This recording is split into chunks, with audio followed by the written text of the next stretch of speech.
아이를 집에서 너는 1층에 있으라고 1층에 여기에 있으라고 얘기를 해두고 자기는 2층에 올라가서 일을 해야 되고 먼지가 많이 나니까 2층에는 올라오지 말라고 얘기합니다.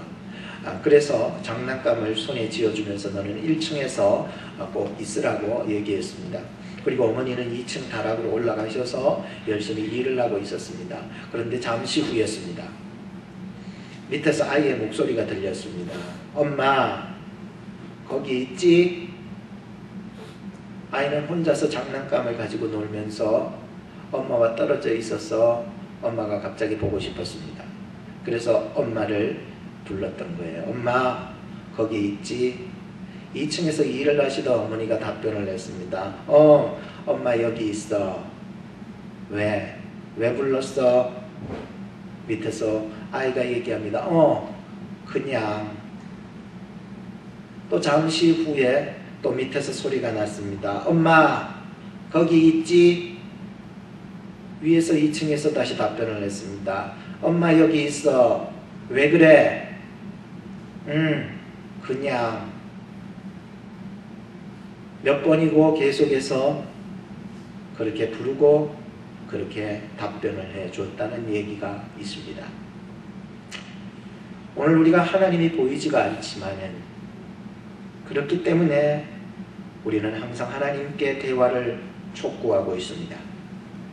아버지, 거기 계세요? 하나님 아버지, 거기 계시는 거지요? 나 혼자 장난감을 가지고 이 세상에서 놀고 있을 때에도 우리는 하나님께 대화를 요청하고 있습니다. 내 속에서부터 우리는 내 영이 하나님을 부르고 있는 것입니다. 하나님, 거기 계시는 거 맞지요? 그럴 적에 우리 하나님은 말씀하십니다. 내가 세상 끝날까지 너희와 항상 함께 있으리라. 왜 그러니? 아니에요. 그냥 불러봤어요. 우리가 하나님 앞에 기도하고 하나님과 대화하는 것이 마치 이와 같은 것 아니겠습니까? 하나님은 우리에게 항상 말씀합니다. 내가 항상 너와 함께 있으리라. 그 말씀을 들으면 우리에게 있어서 모든 문제가 아닌 것으로 바뀌기 시작하는 거지요. 세상 끝날까지 내가 너와 함께 있으리라는 말씀보다도 더 위대하고 더 강력한 말씀은 없을 거라고 생각해서 저는 이 말씀의 본문을 잡고 오늘 설교해야 되겠다는 마음가짐을 가지고 오늘 단상에 쓴 것입니다. 하나님은 오늘 여러분과 함께 계심을 믿으십니까? 그렇다면 오늘 내 영이 하나님을 부르셔야 하고 하나님을 요청하셔야 하는 것입니다.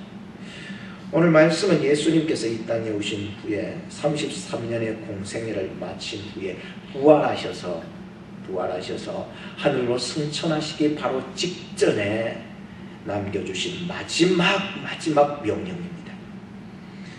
그렇기 때문에 그 어떤 말씀보다도 중요한 이유가 있습니다. 왜냐하면 이 지상에서 예수님께서 사역하시다가 가시면서 마지막으로 남겨주신 가르침이고 마지막으로 남겨주신 유언보다도 더 소중한 지상, 이 땅에서 가장 높은 명령이다 해서 지상 명령인 거예요. 세상 사람들도 이 땅에 살다가 마지막에 갈 때에 유언을 한다거나 유언장을 남겨둔다잖아요. 그러면은 사람들은 다 그 유언대로 해준다잖아요. 예전에 햄슬리라고 하는 할머니가 계셨는데 그가 87세의 일기로 이 땅 가운데 사시다가 돌아가시게 됩니다. 그런데 그의 유언장에는 이렇게 기록됩니다. 자기가 키우던 개 한 마리가 있었는데 개의 이름이 트러블이래요. 트러블. 뭔 트러블이 그렇게 이름도.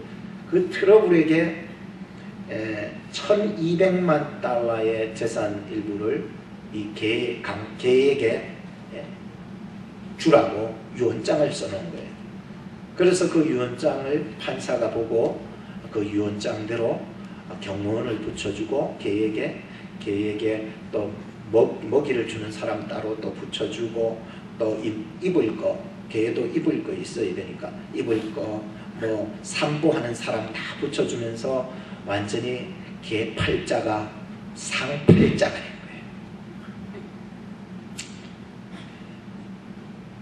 오늘 하나님의 백성들이 정말로 개 팔자 같은 그러한 인생이라 할지라도 예수님이 우리에게 남겨주신 그 명령대로 살아갈 때에 상팔자가 되지 않느냐라고 하는 말씀을 전하고 싶은 것입니다. 왜? 예수님이 이 땅 가운데서 마지막으로 우리에게 남겨주신 유언보다도 더 소중한 말씀이었기 때문에 우리의 인생이 진짜 상팔자가 되기를 원하신다면 예수님의 그 남겨주신 마지막 유언의 말씀대로 살아가는 것이 상팔자 인생이 된다는 거죠. 첫째로 우리가 생각해 볼 것은 예수님은 하나님 하늘과 땅의 권세를 가지신 예수님이셨다는 거예요. 우리가 어떤 예수님을 믿고 있느냐라고 물어볼 때에 바로 이 하늘과 땅의 권세를 가지신 예수님을 믿어야 한다는 것입니다. 18절을 한번 보시기 바랍니다. 예수께서 나와 일러 가라사대 하늘과 땅의 모든 권세를 내게 주셨으니 라고 하셨습니다. 하늘과 땅의 권세를 이 사람 내 말고요 예수님이 가지셨다는 거예요. 성부 하나님으로부터 하늘의 권세, 땅의 모든 권세를 가지셨다는 거예요. 예수님께서는 하늘과 땅의 모든 권세를 가지셨다는 그 뜻을 알아야 합니다. 그것은 예수님이 천사도 아니고 하나님의 쫄병도 아니라는 뜻입니다. 예수님은 하나님과 동등하신 분이며 하나님의 권세가 예수님을 통해서 행사가 된다라고 하는 것입니다. 그래서 하늘의 권세와 땅의 모든 권세들을 예수님은 가지셨다는 것은 그 하나님의 그 권세가 예수님을 통하여서 행사되어져 나간다라고 해석이 되어지는 것입니다. 만약에 그 하나님의 권세가 오늘 우리 인간들 가운데 임할 수 있느냐? 임할 수 없습니다. 우리의 눈으로 이 해를 계속해서 바라보면 실명이 되어버리듯이 우리의 이 인간에 가진 모든 것으로는 그 권세를 행사할 수 없습니다. 왜? 그 권세는 오직 예수 그리스도를 통해서 행사될 수 있었고 우리는 그 능력과 권세를 가지신 예수 그리스도를 붙잡는 것 외에는 다른 방법이 없다는 것입니다. 아무리 하나님의 위대한 권세라 할지라도 인간에게 들어오는 순간 인간은 그걸 감당할 능력이 없다는 거예요. 오직 하나님 그분 자신이어야 하고 그분과 동일하신 분이어야 했기 때문에 하나님의 권세를 예수 그리스도를 통하여서 그 권세를 행사하게 해주셨다라고 하는 이야기였다는 것입니다.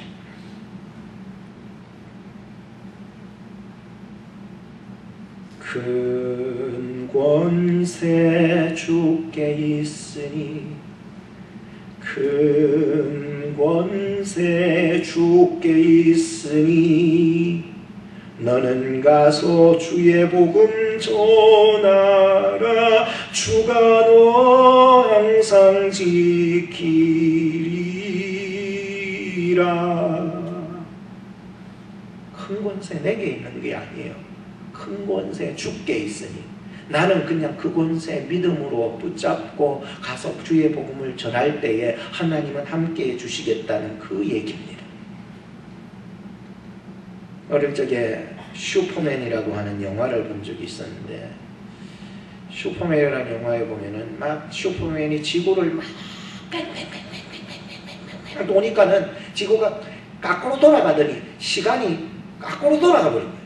그래서 죽었던 사람이 다시 살아나는 그 장면이 생각이 났습니다. 제가 왜 이 이야기를 하느냐면은 과연 누가 시간을 돌릴 수 있으며 과연 누가 이 우주적인 권세를 가지고서 발휘할 수 있는가? 과연 누가 그 말씀 한마디에 바람과 바다가 잔잔해지고 그 누가 과연 죽은 자가 무덤에서 살아서 뛰쳐나오게 할 수 있는 권세가 있겠는가라고 누가 과연 이 세상에서 우리의 죄를 사해주고 우리를 구원시켜줄 수 있냐라고 하는 것입니다. 그것은 오직 슈퍼맨이 아니요 예수 그리스도 뿐이라는 사실을 알게 되었습니다. 하늘의 권세, 땅의 모든 권세, 전 우주적인 권세를 예수님은 가지고 계셨기 때문이었습니다. 오늘 우리가 무슨 일을 해나간다 할지라도 이것만은 기억하시기 바랍니다. 하늘의 권세, 땅의 권세를 가지신 예수 그리스도를 힘입고 나가지 않으면 나 아무것도 할 수 없다라고 하는 것 말입니다. 골로새서 3장 17절에 보면은 또 무엇을 하든지 말에나 일에나 다 주 예수의 이름으로 하고 그를 힘입어서 하라라고 말씀했습니다. 우리가 감사드리고 우리가 예배드리고 우리가 기도드리고 우리가 찬양드리고 하물며 우리의 주어진 삶의 영역 한 작은 부분을 하나님 앞에서 살아갈 때에도 우리의 힘으로 살아가려고 하지 말고 예수 그리스도의 이름으로 힘입고 그분의 능력을 힘입어 살아나갈 때에 그곳에 예수 그리스도로 말미암은 권세가 나타나게 되는 것입니다. 인생이 내 마음대로 되는 것은 없다고 생각합니다. 하나님의 때가 되면은요 다 가야 하고 하나님의 시간이 되면은 다 끌려가야 되는 게 인생입니다. 이 모든 시간도 내가 좌지우지하지 못하는 그러한 인생을 우리는 살아가고 있는 연약한 자입니다. 사람들은 누구나 해결할 수 없는 인생의 문제 때문에 좌절도 합니다. 낙심하고 실망하고 포기하고 싶을 때가 너무너무 많은 것입니다. 그럴 적에 우리가 꼭 기억해야 할 것은 바로 이 하늘과 땅과 전 우주적인 권세를 가지신 예수님의 권세를 붙잡고 의지하는 것밖에는 없어요. 주여 나로서는 감당할 수 없사오니 주여 주님만 붙잡을 따름입니다. 저를 긍휼히 여겨주시옵소서. 예수님께 나를 맡깁니다. 나 아무것도 할 수 없으니 주님만 의지합니다 라고 하는 그 믿음을 가지셔야 됩니다. 둘째, 제자 삼는 것, 세례 받는 것, 실천의 삶을 살아가는 것 매우 중요합니다. 이 세 가지는 예수님께서 마지막 우리에게 남겨주신 가장 중요한 핵심적인 내용입니다. 제자, 세례, 실천. 19절로부터 20절을 보시기 바랍니다. 그러므로 너희는 가서 모든 족속으로 제자를 삼아 아버지와 아들과 성령의 이름으로 세례를 주고 내가 너희에게 분부한 모든 것을 가르쳐 지키게 하라 라고 말씀하고 있습니다. 이것은 위대한 명령이고 높은 명령이고 인생의 목표이며 해도 되고 안 해도 되는 그런 것이 아니라 반드시 해야 되는 명령이며 단어들이 절대로 떨어질 수 없는 하나의 문장으로 그냥 우리에게 가르쳐주는 하나의 명령이었습니다. 첫 번째로 우리가 생각해 볼 것은 그러므로 너희는 가서 모든 족속으로 제자를 삼는 일입니다. 이 말씀 모든 나라와 민족과 종교와 문화와 이념과 지역과 풍습과 그 어떤 것도 다 초월해서 가야 되는 것입니다. 그걸 다 구별하지 말고 모든 사람에게 가서 복음을 전해서 그들이 예수님을 따르는 제자를 만드는 일, 이 일이 오늘 우리에게 주어졌다는 것입니다. 여러분은 제자이십니까? 탈무드에 보면은 율법 학교의 학생이 선생님을 찾아가서 이런 질문을 던졌습니다. 선생님, 이제 제가 랍비가 될 준비가 다 됐습니다. 그래, 무슨 준비를 했느냐라고 선생님이 물었습니다. 그러자 이 학생이 말하기를, 저는 저의 몸을 단련을 시켜서 맨 땅에서도 잠잘 수 있도록 훈련을 시켰습니다. 저는 저의 몸을 단련을 시켜서 들판에 있는 풀을 먹고 살 수 있을 만큼 단련을 시켰습니다. 저는 저의 몸을 단련을 시켜서 채찍으로 매일 3번 나를 쳐서 순종하는 훈련을 시켰습니다. 그때 이 선생님이 이런 말을 합니다. 저 밖에 있는 나귀를 가리키면서, 저 보라고, 저 나귀도 맨 땅에 잔다. 저 나귀도 들판에 풀을 먹는다. 저 나귀도 주인에게 3번 이상 채찍으로 맞고 있단다. 너는 지금 랍비가 될 자격을 갖춘 것이 아니라 나귀가 될 자격을 갖추었을 뿐이다. 매우 중요한 의미를 던져주었습니다. 예수 그리스도의 제자가 된다는 것은 그냥 형식적으로 배우는 것이 아닙니다. 그것은 내 영이 거듭나는 역사들이 있어야 예수 그리스도의 제자가 되는 것이죠. 오늘 저와 여러분들은 예수 그리스도를 따르는 제자들이 되어야 하는 것입니다. 만약에 그렇지 않다면 그렇게 만들어가야 하는 것이 교회의 마지막 사명이기 때문입니다. 그렇다면 저와 여러분들은 제자 훈련을 받기도 한 사람도 있고 또 제자 훈련을 가르치기도 한 사람도 있을 것입니다만 과연 여러분들은 제자입니까? 안 그러면은 나귀입니까?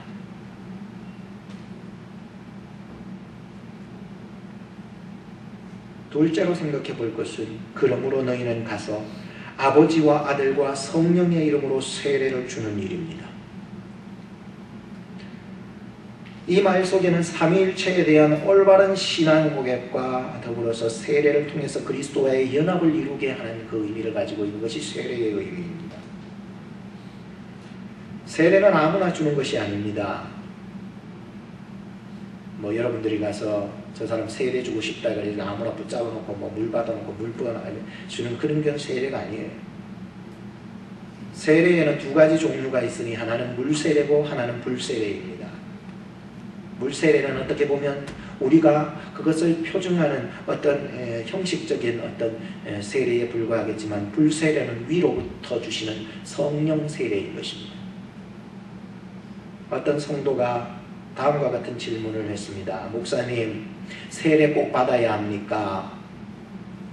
그래서 이 목사님이 이렇게 말했습니다. 세례를 받아야만 구원받는 게 아닙니다. 그러나 정말 구원받은 백성이라면 세례는 도장과도 같은 거예요. 라고 이렇게 얘기를 해줬습니다. 저희 아이들이 학교를 다니면서 숙제를 하고는 책을 읽는다든지 무슨 숙제를 하고는 꼭 부모님의 사인을 받아 선생님께 가지고 가요. 그래서 우리 아이들이 항상 저희 아내나 혹은 저에게 사인을 해달라 그래요. 그럼 내가 물어요. 너 정말로 이 책을 여기서부터 여기까지 읽었니? 그러면은 아이들이 대답합니다. 읽었어요. 라고 대답합니다. 그러면은 사인을 해주는 거예요. 우리가 세례라고 하는 것은 사실 형식적인 사인보다도 내가 과연 숙제를 했느냐라고 하는 그 내용면에 있어서 더 중요하다고 생각을 하는 것입니다. 무엇보다도 우리가 겉으로 물세례를 받는 것도 중요하지만은 내가 예수 그리스도와 연합되어 있는가, 내가 예수님 안에 있는가, 예수님이 내 안에 있는가, 우리가 서로 연합되어서 하나가 되어 있는가 라고 하는 것이 필요하다는 거예요. 어느 날은 사인을 받아가지 못한 우리 둘째 아이가 사인을 못 받아갔다는 거예요. 그날 받아갔어야 되는데. 그러나 숙제는 한 거였어요. 분명히 숙제는 했는데 사인을 못 받아갔어요. 우리가 살아가면서 겉으로는 이렇게 물세례는 받지 못했을지라도 분명히 받아야 되는 세례가 있으니 그것은 성령 세례입니다.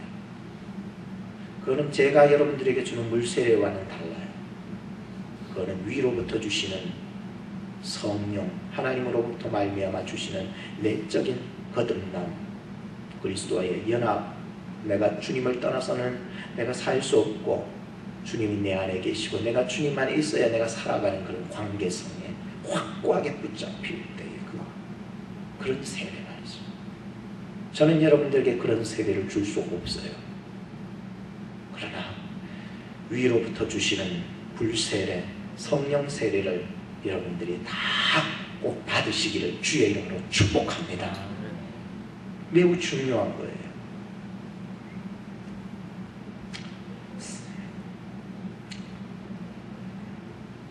로마의 기독교를 공인했던 사람이 콘스탄틴인데, 대제인데, 이 사람이 이제 죽음이 임박할 때까지 세례를 안 받았대요. 자기는 기독교를 공인해놔놓고는 세례를 안 받은 거예요.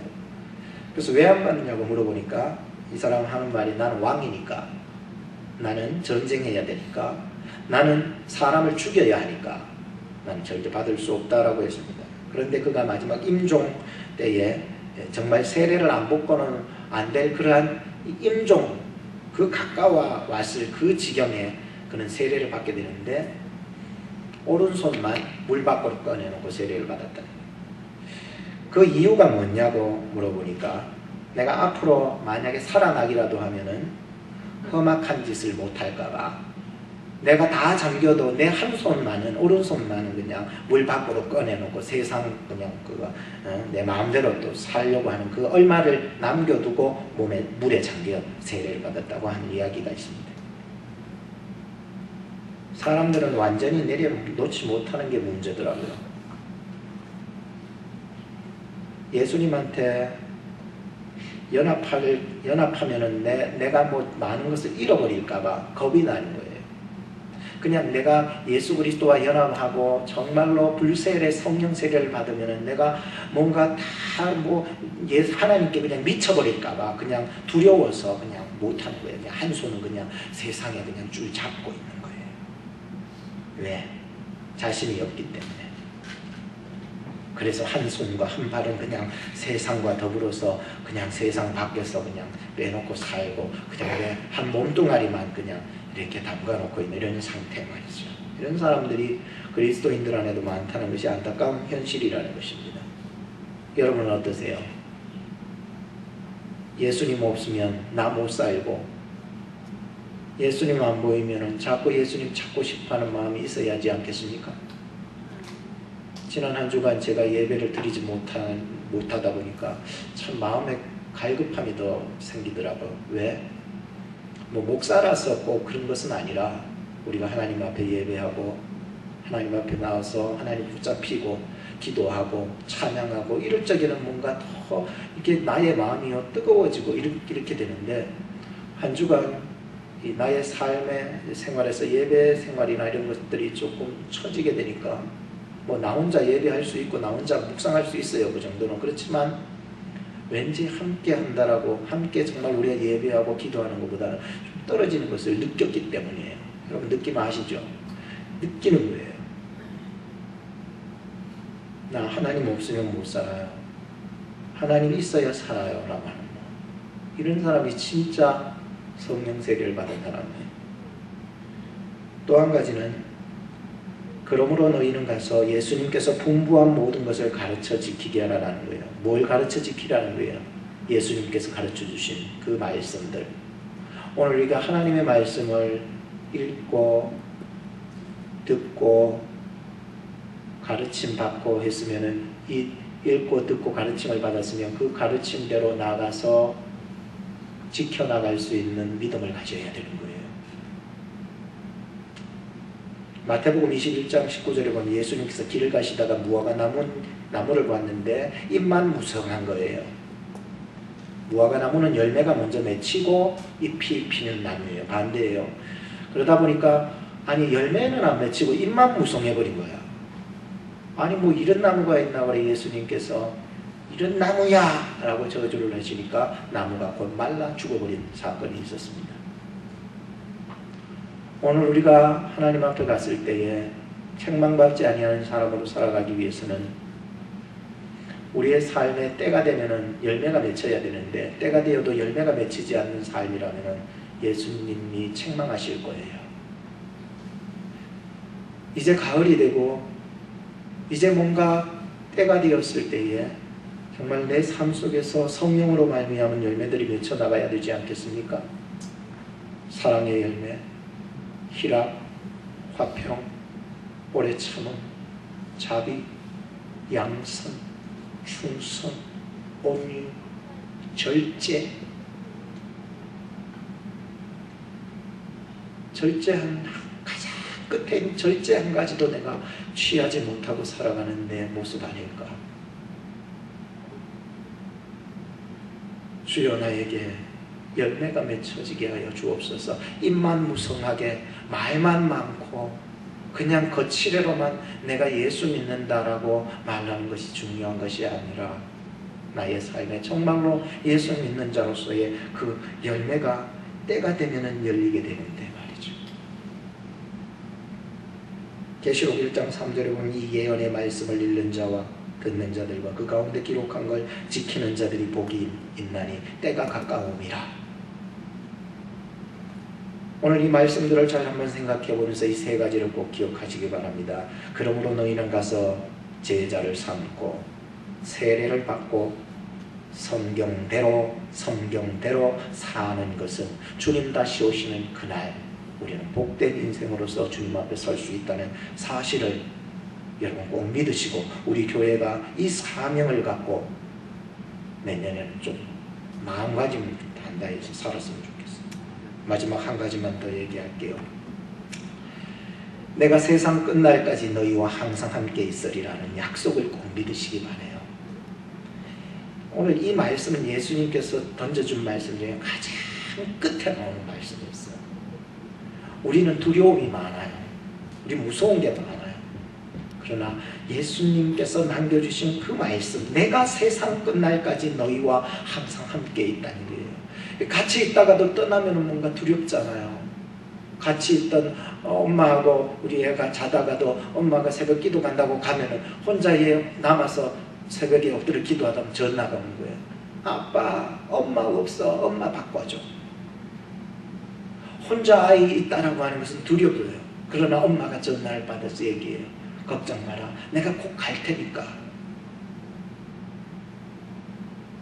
예수님은 지금 제자들과 함께 지내다가 이제 33년의 공생애를 다 마치고 이제 떠나가셔요.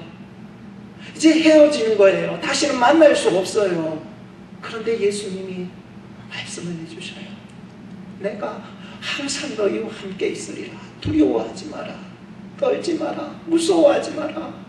내가 떠나가지만 내가 너와 함께 있으리라. 내가 다시 온다. 조금만 참아라. 지난 주간에 제 친구 목사가 카톡으로 메시지를 하나 보내줬어요. 뭔지 봤더니 길더라고요. 유엔 사무총장이었던 반기문 총장의 그 송년사라고 해서 내용이 다 있어요. 길들. 짧게 얘기할게요. 이런 내용이었어요. 그 반기문 총장의 송년사의 한 부분인데 건물은 높아졌지만 인격은 작아졌고 고속도로는 넓어졌지만 시야는 좁아졌고 소비는 많아졌지만 기쁨은 줄어들었고 집은 커졌지만 가족은 적어졌고 생활은 편리해졌지만 시간은 더 부족하고 가진 것은 몇 배가 더 많았지만 소중한 가치는 줄어들었고 학력은 높아졌지만 상식은 더 부족하고 지식은 많아졌지만 판단력은 더 모자라고 전문가들은 늘어났지만 문제는 더 많아졌고 약은 많아졌지만 건강은 더 나빠지고 돈을 버는 법은 배웠지만 나누는 법은 잊어버리고 평균 수명은 늘어났지만 시간 속에 삶의 의미를 넣는 법은 상실해버렸다는 얘기들이 더 있는데 못하겠지만 우리가 이 세상에 살아가면서 많아진다라고 하는 것으로 인해서 우리의 영혼이 풍성하다는 그러한 거짓에 속지 마세요. 내가 더 많은 물질을 얻고 내가 더 많은 시간을 획득한다 해서 오히려 내가 그렇게 내 세상 것을 더 쟁취하려고만 하면 할수록 내 영혼은 더 피곤하더라니까요. 중요한 것은 내 속에 지금 하나님이 함께 하시고 계시느냐라고 하는 거예요.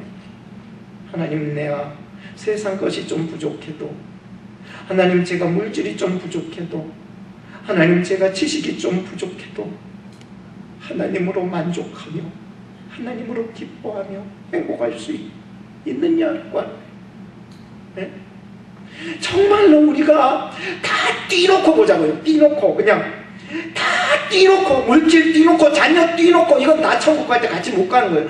이 세상에서 다 띄놓고 봅시다. 우리의 명예도 우리의 직업도 모든 것을 다 띄놓고 한번 봅시다. 과연 내가 하나님 앞에 두렵지 아니한가 말이에요. 우리는 언젠간 하나님 앞에 나 홀로 그냥 벌거벗은 몸으로 설 때가 올 것입니다. 내가 부족해도, 내가 가진 것도 없어도 과연 내 영혼이, 내 심령이 하나님 앞에 행복한가? 내 벌거벗은 적신으로 나와서 벌거벗은 적신으로 하나님 앞에 가올지라도 하나님 내 마음 기쁩니다. 하나님 한 분으로 만족합니다. 하나님 사랑합니다. 나 그동안 그렇게 살아왔고 하나님 없으면 못 살았어요. 이제 하나님 만나게 되어서 너무 좋아요. 하나님 사랑해요. 나 아무것도 없어도 하나님 사랑하는 이 내면의 본질적인 문제들이 해결받지 않고서는 우리의 인생을 욕심을 내고 더 끄잡아 당기면 당길수록 내 영혼은 피폐되어지는 거예요. 내 영혼의 본질이 해결을 먼저 받으셔야 되는 것입니다. 지난 주간에 고소영 집사님께서 연락이 왔어요. 자기는 할 일이 너무 많은데, 지금 자기가 모든 걸 놓고 그냥 병원에 항암 치료받고 있다는 그 자체가 너무 두려운 거예요. 목사님 기도해달래요.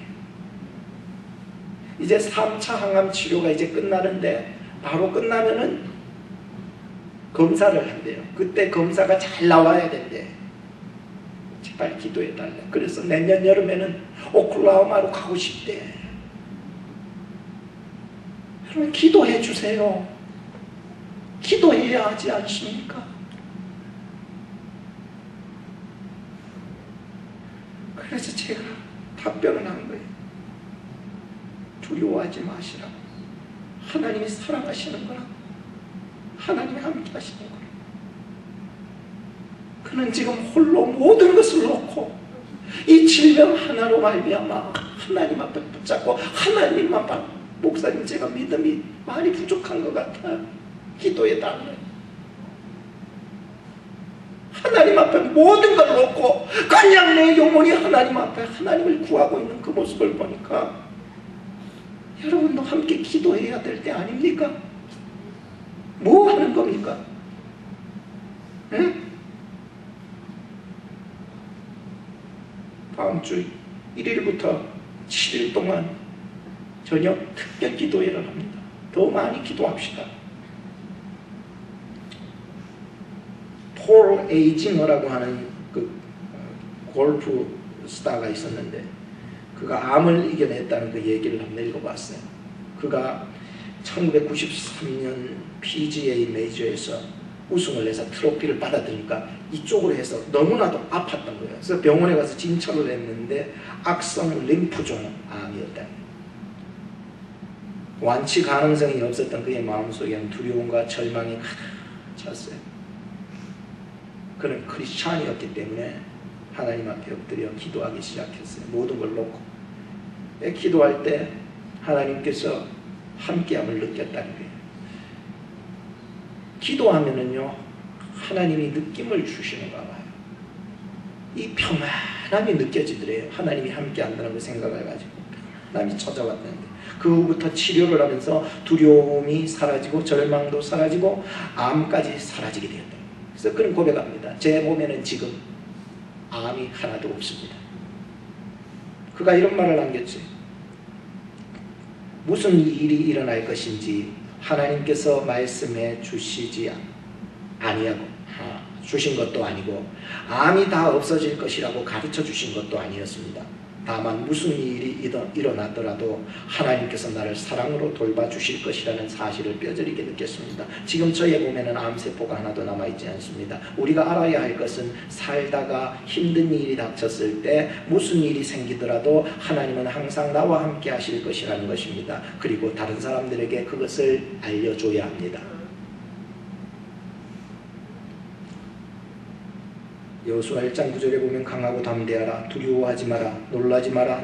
너가 어디로 가든지 너의 하나님 여호와가 너와 함께하느니라. 이사야서 43장 1절에서 3절에 보면 야곱아 너를 창조하신 여호와께서 지금 말씀하시느니라. 이스라엘아 너를 지으신 이가 말씀하시느니라. 너는 두려워하지 마라. 내가 너를 구속하였고 내가 너를 지명하여 불렀나니 너는 내 것이라. 너가 물 가운데로 지날 때에 내가 너와 함께할 것이라. 강을 건널 때에 물이 너를 침몰하지 못할 것이며 너가 불 가운데로 지날 때에 타지도 아니할 것이요 불꽃이 너를 사르지도 못하리니 대저 나는 여호와 너의 하나님이요 이스라엘의 거룩하니요 너의 구원자임이라 했습니다. 시편 23편 4절에 보면 다윗은 내가 사망의 음침한 골짜기로 다닐지라도 해를 두려워하지 않을 것은 주께서 나와 함께 하심이니라. 주의 지팡이와 막대기가 나를 안위하시나이다 했습니다. 지난 한 해 우리는 살아가면서 인생의 가장 두려운 순간에도 하나님은 여러분과 함께하고 계셨다는 사실을 꼭 믿으시기 바랍니다. 결론을 짓겠습니다. 하나님 제 안에라는 시를 결론적으로 말씀드릴게요. 하나님 저의 머리 안에 저의 이해 속에 살아주십시오. 하나님 저의 눈 안에 제 얼굴 가운데 살아주십시오. 하나님 저의 입 안에 저의 말 가운데 살아주십시오. 하나님 저의 마음 안에 저의 생각 가운데 살아주십시오. 하나님 마지막 날이 되어 제가 세상과 헤어질 때 제 속에 살아주십시오. 기도하겠습니다. 앞에 보시면서 함께 기도하도록 하겠습니다. 시작. 지난 한 해 동안 하나님의 은혜와 사랑으로 돌봐주신 살아계신 하나님께 감사와 영광을 돌립니다. 돌아보면 하나님과 약속했던 것들을 제대로 이해하지 못했던 것들을 뉘우치며 용서를 빕니다. 용서하여 주옵소서. 오늘 주신 말씀을 통하여 우주적인 예수님 앞에 나를 전적으로 맡기기를 원합니다. 우리들에게 주신 마지막 지상 명령대로 제자, 세례, 실천의 삶을 살아 하나님의 뜻대로 살아가기를 원합니다. 그리고 내가 세상 끝날까지 너희와 함께 있으리라는 말씀 의지하여 예수님만 붙잡고 담대하게 살아갈 수 있도록 힘을 허락하여 주옵소서. 나를 위하여 이 땅에 오셔서 죽으시고 부활하시고 다시 오실 길이요 진리요 생명 되신 예수님의 이름으로 기도드립니다. 아멘. 주보 안쪽에 있는 찬양 부르시면서 준비하실 헌금 드리겠습니다.